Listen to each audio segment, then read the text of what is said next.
सत्य वचन की राह पर चलें हम सदा, यीशु का साथ हो रहे हमारी हर दुआ।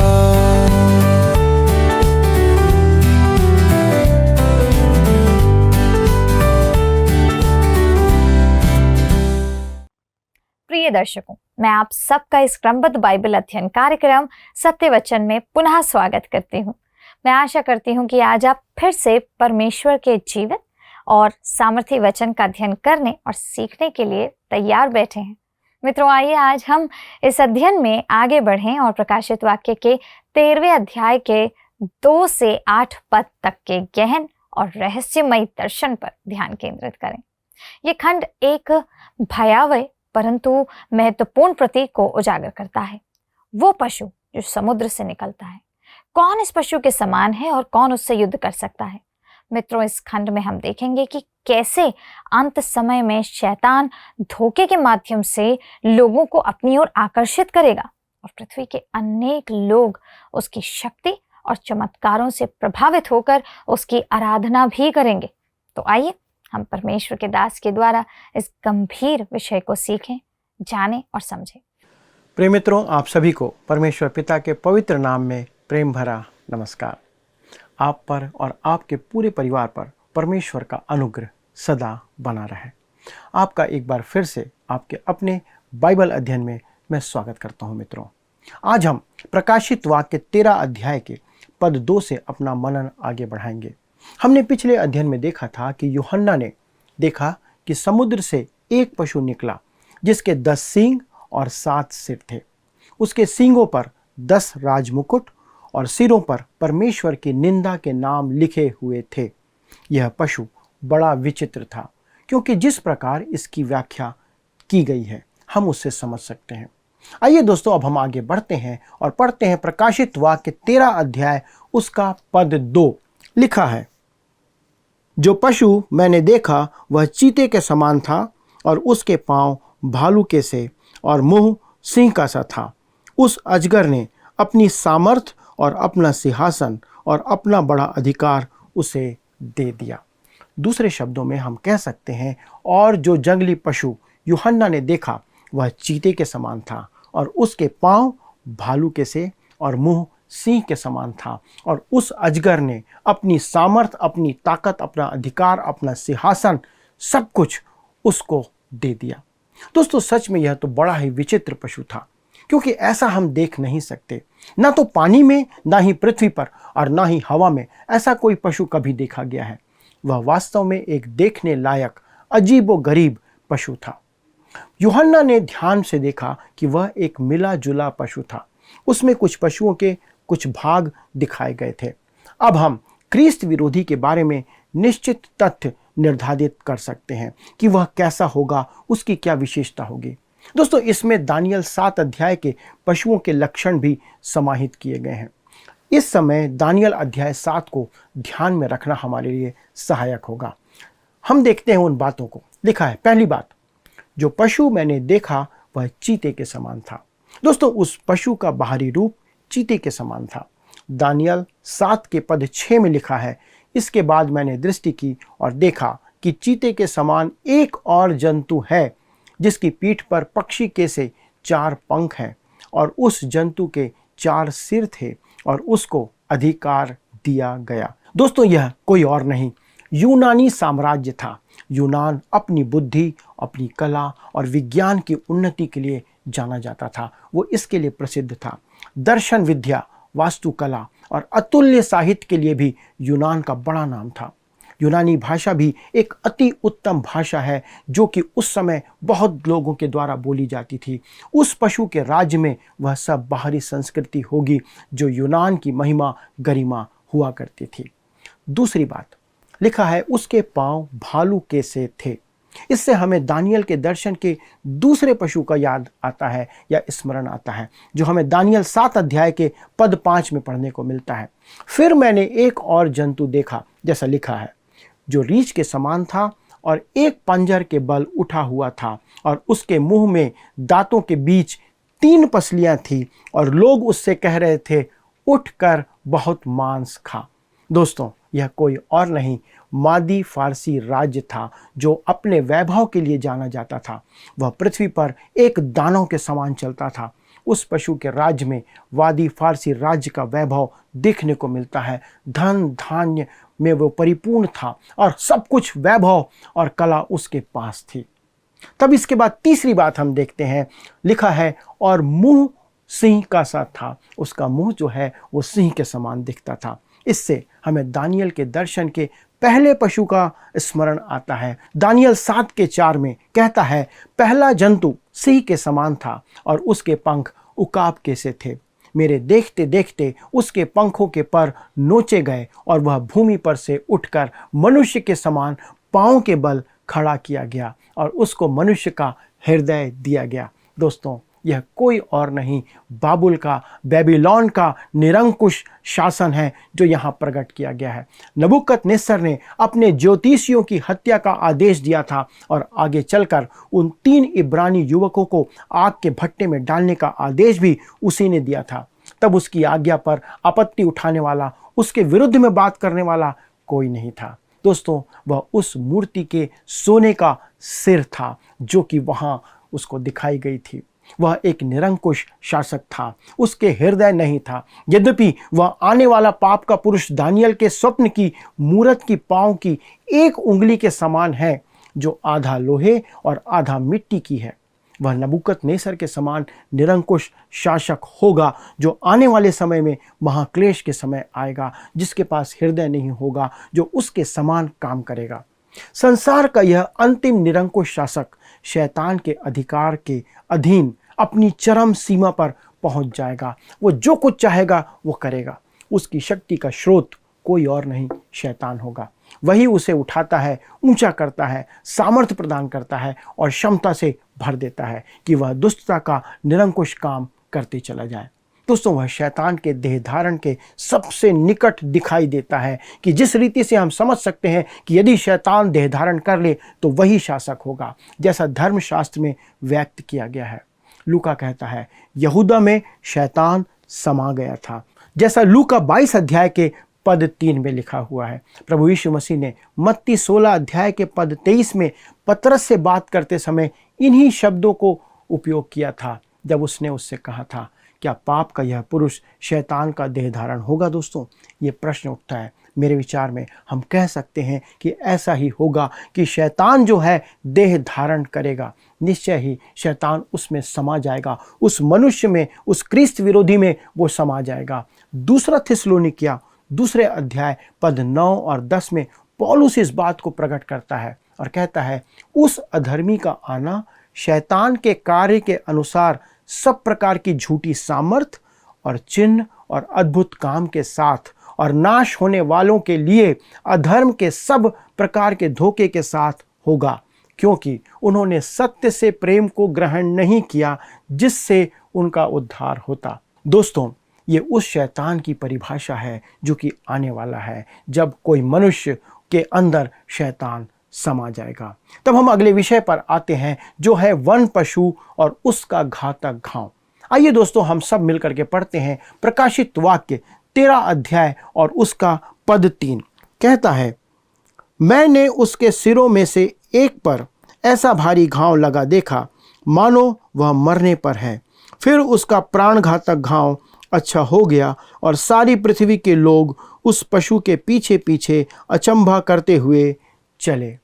दोस्तों, इस पद और अध्याय 17 के पद 8 के कारण अनेक लोग इस भ्रम में पड़ जाते हैं कि शैतान ने वास्तव में उस पशु को मृतकों में से पुनर्जीवित किया है। ये प्रभु यीशु मसीह की नकल करने का प्रयास करता है। प्रकाशित वाक्य 17 अध्याय के पद 8 में लिखा है, जो पशु तूने देखा है वह पहले तो था पर अब नहीं है और अथाह कुंड से निकलकर विनाश में पड़ेगा।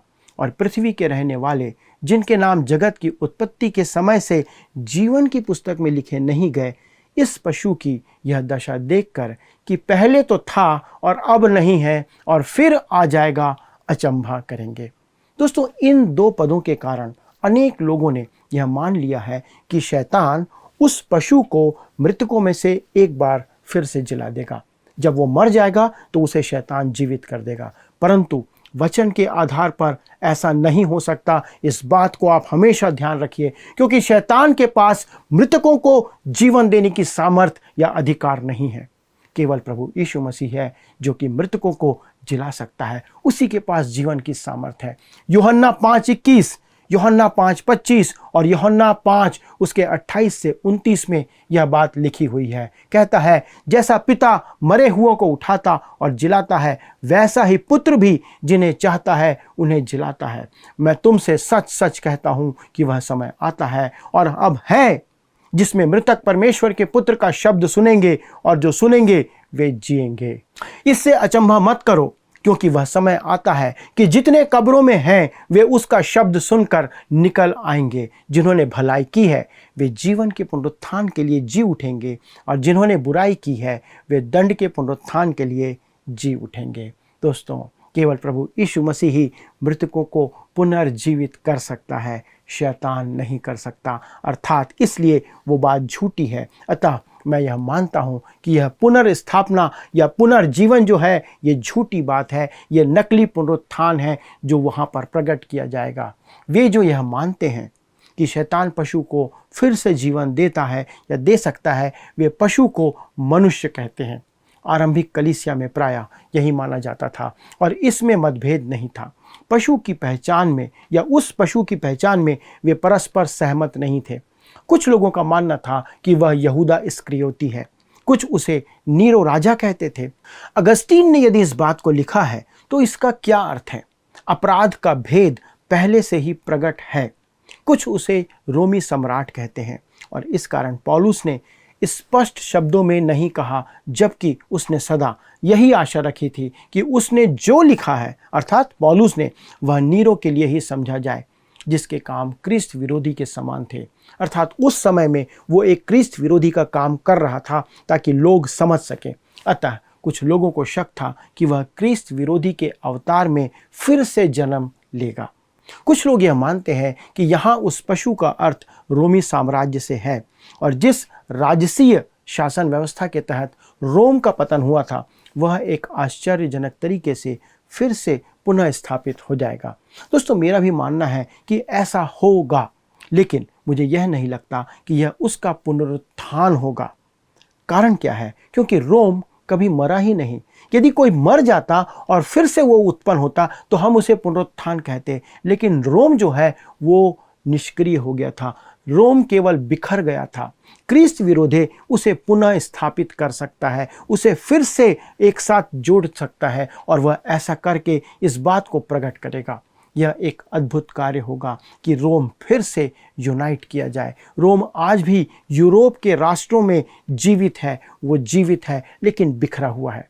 मेरे विचार में दोस्तों, इन दोनों दृष्टिकोणों में कुछ तो सराहनीय या सामान्य बात है, जबकि दोनों दृष्टिकोणों के प्रति गंभीर आपत्तियां भी उठाई जाती हैं। किसी दुष्ट का पुनरुत्थान श्वेत सिंहासन के न्याय से पूर्व नहीं हो सकता, इस बात को भी आप याद रखें। उस समय भी केवल प्रभु यीशु मसीह ही मृतकों को फिर से जीवन देगा। ये पुनरुत्थित मनुष्य महान श्वेत सिंहासन के सामने अपने न्याय के लिए प्रभु यीशु मसीह के सामने खड़े होंगे।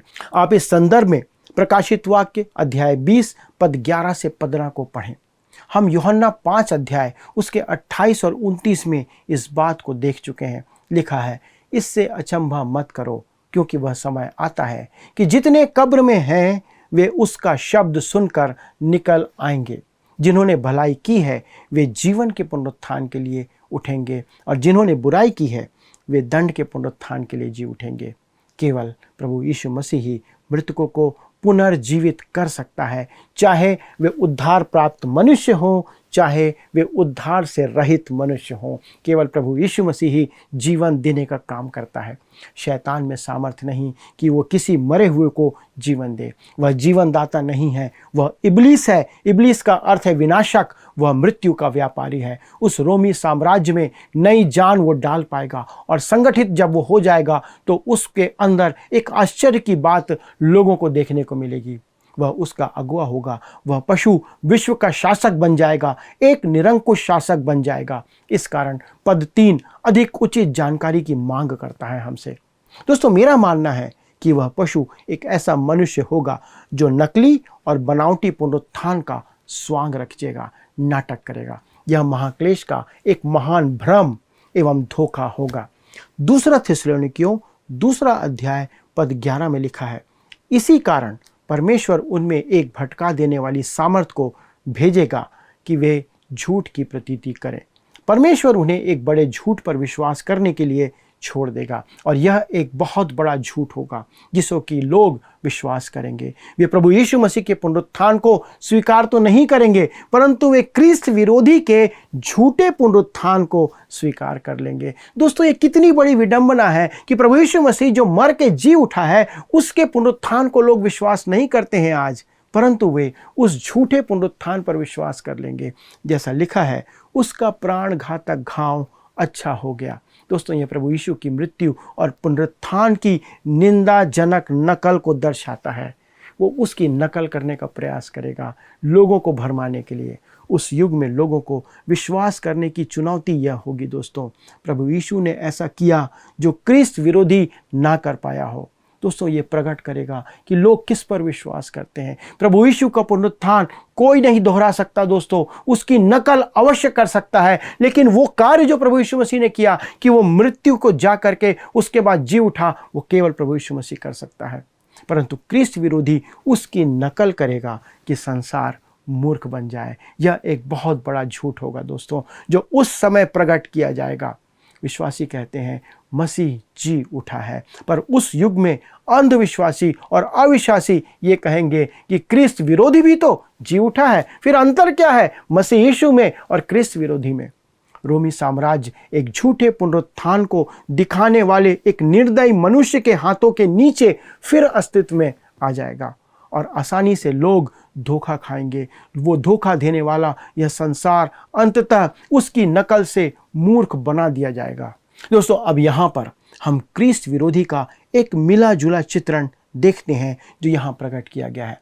प्रकाशित वाक्य 6 में श्वेत घोड़े का सवार संसार में झूठी शांति लाया था। आपको याद होगा, मनुष्य के लिखित इतिहास में अब तक करीब 1500 के आसपास युद्ध हो चुके हैं और लगभग 800 शांति के समझौते पर मनुष्यों ने एक दूसरे देशों के साथ हस्ताक्षर किए हैं तथा इसके बाद भी आज आप देख सकते हैं कि संपूर्ण इतिहास में मनुष्य ने केवल 200 या 300 वर्ष ही शांति के साथ, आनंद के साथ व्यतीत किया है और बाकी सब समय युद्ध ही चलते आ रहे हैं। आज भी संसार में युद्ध चल रहा है। किसी ने बहुत ही अच्छा इस बात को कहा है, इस युग की आत्मविरोधी बात यह है कि यह शांतिवाद या शांति की बात करने का युग है, परंतु शांति का युग नहीं है। हम शांति की बात करते हैं लेकिन शांति नहीं है। क्रिस्त विरोधी संसार में झूठी शांति लाने का स्वांग रचेगा। हम शांति चाहने वाले नहीं हैं दोस्तों, हम युद्ध प्रिय लोग हैं। हम युद्ध करना, लड़ाई करना चाहते हैं। एक अंग्रेज इतिहासकार आर्नोल्ड टोइनसी ने 1953 में कहा था, मनुष्य पर अधिकाधिक प्राणघातक हथियारों का बोझ थोपने के कारण और साथ ही साथ संसार को आर्थिक और तकनीकी रूप से परस्पर आत्मनिर्भर रखने के कारण मनुष्य निराशा के ऐसे ऊंचे स्तर पर आ गया है कि हम संसार में एकता एवं शांति स्थापित करने वाले किसी भी कैसर को देवता बनाने के लिए तैयार हो जाते हैं। अर्थात कोई व्यक्ति कहेगा कि मैं शांति दूंगा तो हम उसे अपना देवता बना लेंगे। जब क्रिस्त विरोधी संसार में प्रकट होगा, ध्यान से सुनिए दोस्तों, जब क्रिस्त विरोधी संसार के पटल पे प्रकट होगा तब उसे संसार को बस यही कहना होगा। वो कहेगा मैं तुम्हें शांति दूंगा और लोग कहेंगे हालेलुया और उसे गद्दी पर बैठा देंगे। संसार क्रिस्त विरोधी को अधिकार के पद पर उस समय ऐसे ही बैठा देगा क्योंकि वो झूठी शांति का वादा करेगा। बिशप फुलटोन जे शीन ने एक बहुत ही उत्तम बात कही थी। वो कहते हैं क्रिस्त विरोधी एक महान मानववादी के झूठे भेष में आएगा। वो एक मानववादी बनकर के लोगों के सामने आएगा। वह शांति, समृद्धि और बहुतायत की बातें करेगा जो हमें परमेश्वर के पास लाने का साधन नहीं, स्वयं में ही अंत होंगे। वह मनोवैज्ञानिक उपायों द्वारा हमारे विवेक को दोष मुक्त करेगा और यदि उनके साथी कहें कि वे विकसित विचारों और मुक्त विचारों के नहीं हैं तो वह मनुष्य को इस कारण लज्जित करेगा। वह एक झूठ फैलाएगा कि मनुष्य तब तक उन्नत नहीं होगा जब तक समाज उन्नति नहीं करता। दोस्तों, इस प्रकार से वो लोगों को भरमाएगा। वन पशु आराधना का यह स्रोत बिशप स्वीन द्वारा दिया गया था और एक कथन है जिससे कि मैं 100% सहमत हूँ, क्योंकि ये सच्चाई है कि वो झूठ आएगा और झूठा मनुष्य आएगा और लोग उसे स्वीकार कर लेंगे। आइए तब हम आगे बढ़ते हैं और पढ़ते हैं प्रकाशित वाक्य 13 अध्याय पद 4 को। लिखा है, लोगों ने अजगर की पूजा की क्योंकि उसने पशु को अपना अधिकार दे दिया था और यह कहकर पशु की पूजा की, इस पशु के समान कौन है, कौन इससे लड़ सकता है। दोस्तों, यह समय शैतान के लिए महान सौभाग्य का उत्तम समय होगा। वह तो चाहता है कि उसकी उपासना की जाए और उस युग में संपूर्ण संसार उस शैतान के प्रतिनिधि की उपासना करेगा। मित्रों, यदि पवित्र आत्मा इस समय संसार से अपना हाथ उठा ले तथा आपसे और मुझ पर से अपना हाथ उठा ले, अपना नियंत्रण हमारे जीवन से हटा ले, तो मुझे दुख के साथ कहना पड़ता है दोस्तों कि हम में से बहुत से लोग धर्म के पथ से भटक जाएंगे, अपना स्थान खो देंगे। जब क्रिस्त विरोधी प्रकट होगा तब हम एक वफादार कुत्ते के समान उस समय लोग उसके पीछे हो लेंगे। यही काम भविष्य में होने जा रहा है। तब आगे लिखा है, लोगों ने यह कहकर पशु की पूजा की, इस पशु के समान कौन है। दोस्तों, सच्चे परमेश्वर की आराधना के विरुद्ध यह कैसी विडंबना की बात है कि लोग सच्चे परमेश्वर को छोड़कर शैतान को पूजने लगेंगे। वे कहते हैं, देखो हम बाइबल के परमेश्वर से भी अधिक अद्भुत प्राणी की आराधना कर रहे हैं, ऐसा वे कहेंगे। तब हम आगे बढ़ते हैं और पद 5 को पढ़ते हैं। प्रकाशित वाक्य 13 पद 5 में लिखा है, बड़े बोल बोलने और निंदा करने के लिए उसे एक मुंह दिया गया और उसे 42 महीने तक काम करने का अधिकार दिया गया। दोस्तों, यहाँ एकमात्र शुभ समाचार या अच्छी बात यह है कि क्रिस्त विरोधी का राज्य केवल 42 महीने का होगा, 3.5 वर्ष का। और कहता है बड़े बोल बोलने के लिए, अर्थात वह बकवादी मनुष्य होगा, बहुत बोलने वाला व्यक्ति होगा। उसके विषय में दानियल भी इसी बात को कहता है। वह वास्तव में बड़ी बड़ी बातें करेगा, वह किसी भी बात की प्रतिज्ञा करेगा। वह प्रभु यीशु मसीह का इनकार करने वाले इस संसार का अनुग्रह का पात्र बनने में बातों का धनी होगा। वो अनेक ऐसी बातें करेगा जिसके कारण से लोग उसे पसंद करेंगे। तब हम आते हैं अगले विषय पर, जहां पर हम वन पशु को देखते हैं जो परमेश्वर को चुनौती देता है। आइए हम पढ़ते हैं प्रकाशित वाक्य अध्याय 13 का पद 6। लिखा है, उसने परमेश्वर की निंदा करने के लिए मुंह खोला कि उसके नाम और उसके तंबू अर्थात स्वर्ग के रहने वालों की निंदा करे। दोस्तों, यह एक भयानक सीमा है, यह एक लिमिट है जहाँ तक वह पशु परमेश्वर की निंदा करने से पीछे नहीं हटेगा। वह स्वर्ग में उपस्थित प्रभु यीशु और उसकी कलीसिया के विरुद्ध बातें करने लगेगा और बातें करता रहेगा। परमेश्वर का धन्यवाद हो दोस्तों कि उस समय कलीसिया यहाँ पृथ्वी पर नहीं होगी। मैं समझ नहीं पाता कि प्रकाशित वाक्य की पुस्तक का अध्ययन करने वाले कैसे ऐसा सोच सकते हैं कि कलीसिया उस समय महाक्लेश में पृथ्वी पर होगी। तब आइए हम आगे बढ़ते हैं और पढ़ते हैं पद 7 को। प्रकाशित वाक्य 13 अध्याय पद 7। लिखा है, उसे यह भी अधिकार दिया गया कि पवित्र लोगों से लड़े और उन पर जय पाए, और उसे हर एक कुल और लोग और भाषा और जाति पर अधिकार दिया गया। इसके आगे पद 8 को भी पढ़ते हैं। पृथ्वी के वे सब रहने वाले जिनके नाम उस मेमने के जीवन की पुस्तक में लिखे नहीं गए, जो जगत की उत्पत्ति के समय से घात हुए हैं, उस पशु की पूजा करेंगे। दोस्तों, कहता है उसे यह अधिकार दिया गया कि पवित्र लोगों से लड़े। यद्यपि दोस्तों उस समय कलीसिया पृथ्वी पर नहीं होगी, लेकिन महाक्लेश में भक्तजन अवश्य होंगे जो उस समय प्रभु को अपना उद्धारकर्ता स्वीकार करेंगे और दृढ़ विश्वासी बन जाएंगे। यह उनके साथ युद्ध करने की बात की गई है, उनसे लड़ने की बात की गई है। यह निर्दयी पशु उन्हें सताएगा। उस समय परमेश्वर की इच्छा के अनुसार यहूदी और अन्य जातियों में से अनेक विश्वासी परमेश्वर की इच्छा के निमित्त शहीद होंगे। इन्हीं के लिए ये कहा गया है। और जब कहता है पृथ्वी के वे सब रहने वाले जिनके नाम उस मेमने के जीवन की पुस्तक में लिखे नहीं गए, जो जगत की उत्पत्ति के समय से घात हुआ है, उस पशु की पूजा करेंगे। दोस्तों, मशहूर प्रचारक स्पर्जन कहा करते थे, मुझे खुशी इस बात की है कि मेरे इस पृथ्वी पर आने से पूर्व ही मेरा नाम मेमने के जीवन की पुस्तक में लिख दिया गया था, क्योंकि परमेश्वर मेरे यहाँ आने तक यदि रुकता तो मेरा नाम कभी भी उस पुस्तक में नहीं लिखा जा सकता था। दोस्तों, यह सब भक्त जनों के विषय में सच ही है, वे कलीसिया के हों या महाक्लेश के, दोनों युगों में यह सत्य है, यह सच है। संसार के इतिहास में यह सबसे अधिक अंधकारमय युग होगा और परमेश्वर का धन्यवाद हो दोस्तों कि कलीसिया उस समय यहाँ नहीं होगी। मैं परमेश्वर का आभारी हूँ दोस्तों कि मैं महाक्लेश में नहीं होऊंगा। आप भी इस बात के लिए परमेश्वर का धन्यवाद दे सकते हैं दोस्तों। मैं क्रिस्त विरोधी के राज्य में आप और मैं नहीं होंगे। दोस्तों, मैं मसीह यीशु का हूँ, इसलिए मैं क्रिस्त विरोधी की नहीं, मसीह यीशु के आगमन की बाट जो रहा हूँ। आपका विश्वास किस पर है? आप किसका इंतजार कर रहे हैं? पर दोस्तों, आज भी कलीसिया में, अनेक परिवारों में, मित्रगणों में कितने ऐसे लोग हैं जो रैप्चर में उठाए जाने वालों में नहीं होने वाले हैं। समय तक या उस समय तक रुकना बहुत खतरनाक होगा। उस महाक्लेश के समय में प्रभु को अपना उद्धारकर्ता ग्रहण करना बहुत खतरनाक होगा। उस दुख और क्लेश से बचने के लिए प्रभु ने आज हमें उस बात के लिए बुलाया है कि हम उसके साथ बादलों पर उठा लिए जाए। आज ही दोस्तों, हमें परमेश्वर के पास आ जाने की आवश्यकता है। यदि अब तक आप उसके पास नहीं आए हैं तो आज ही आइए, अपना जीवन सुरक्षित करें, प्रभु यीशु मसीह से उद्धार प्राप्त करें और उस महाक्लेश से पहले अपने आप को बचा लें। प्रिय मित्रों, क्या आज का अध्ययन आपके लिए आशीष का कारण था? क्या आपने कोई नई बात सीखी?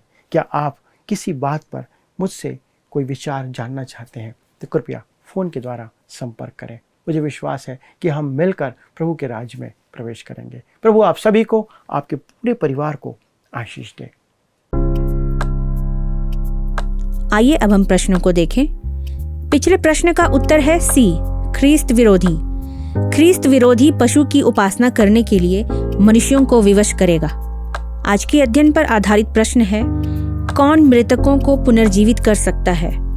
ए, पशु, बी, भविष्यद्वक्ता, सी, प्रभु यीशु, डी, शैतान। मित्रों, इस प्रश्न का उत्तर हमें कल सुबह 6 बजे से पहले विकल्प ए, बी, सी या डी के साथ अपना नाम, पता, स्थान के साथ 9651433397 पर SMS या WhatsApp करें। प्रिय मित्रों, आज के अध्ययन में हमने देखा कि प्रकाशित वाक्य का ये भाग हमें एक गहरी आत्मिक सच्चाई सिखाता है कि संसार में ऐसी शक्तियां उठेंगी जो देखने में आकर्षक होंगी, परंतु उनका उद्देश्य लोगों को सत्य से दूर रखना होगा। हमने देखा कि पशु का अधिकार सीमित है, उसका समय गिना हुआ है, परंतु परमेश्वर की प्रभुता सदा के लिए है। तो आइए हम अपने विश्वास को वचन के अनुसार दृढ़ रखें, ताकि हम किसी झूठे चमत्कार या असत्य शक्ति के मुंह में ना पड़ें, बल्कि उस सच्चे मसीह के प्रति निष्ठावान बने रहें जिसने हमारे लिए अपना जीवन दिया। मित्रों, यदि आप इस अध्ययन के द्वारा आशीषित हुए हैं तो आप हमें इस स्क्रीन पर दिए गए नंबर 9651433397 पर अवश्य ही कॉल करिए। अपनी आशीषों को हमें बताइए ताकि हम परमेश्वर का धन्यवाद कर सकें। प्रभु आप सबको आशीष करे। क्या आपको यह कार्यक्रम पसंद आया? अभी हमें एक मिस कॉल करें और आप अगले विजेता हो सकते हैं।